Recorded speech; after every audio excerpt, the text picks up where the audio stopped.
জীবন মানেই চ্যালেঞ্জ, আর প্রবাস জীবন মানেই চ্যালেঞ্জের পাহাড়। আসসালামু আলাইকুম প্রিয় দর্শকবৃন্দ, আপনারা দেখছেন জিসিসি নিউজ 24। আশা করছি আল্লাহর রহমতে আপনারা সবাই ভালো আছেন।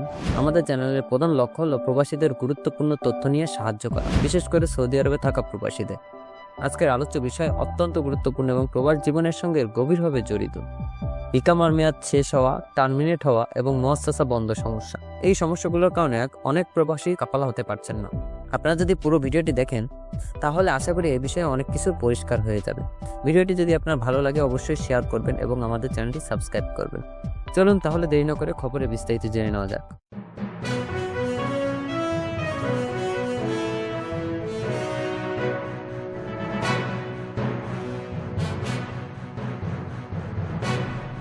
প্রধান বিষয় হলো মুআসসাসা বন্ধ কি।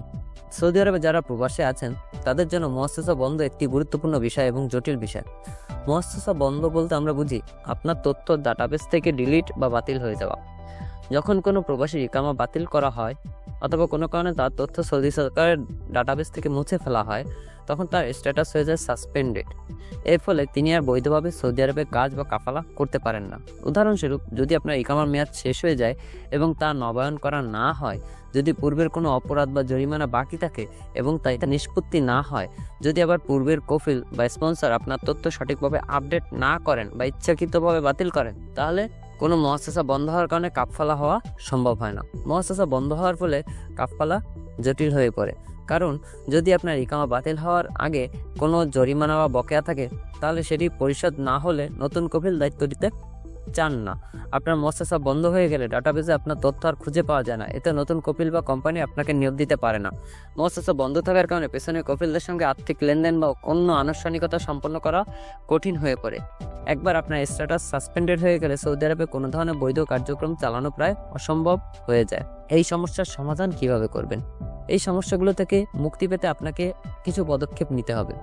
যেমন, পূর্বে কফিলের সঙ্গে যোগাযোগ করুন। যদি পেছনের কোনো বকেয়া থাকে তা পরিশোধের ব্যবস্থা করুন। কফিলের সঙ্গে সরাসরি আলোচনা করে সমস্যা সমাধানের চেষ্টা করুন।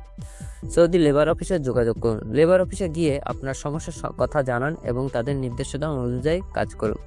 লিগ্যাল কনসালটেন্টের সহায়তা নিন, যারা এই বিষয়ে অভিজ্ঞ। তারা আপনার সমস্যার সমাধানে কার্যকর পরামর্শ দিতে পারবেন। সরকারি ওয়েবসাইটে তথ্য যাচাই করুন। আপনার ইকামা বা কাফালার স্ট্যাটাস জানতে সৌদি সরকারের ওয়েবসাইটে থেকে তথ্য যাচাই করুন। এটি আপনাকে সমস্যার মূল কারণ বুঝতে সাহায্য করবে।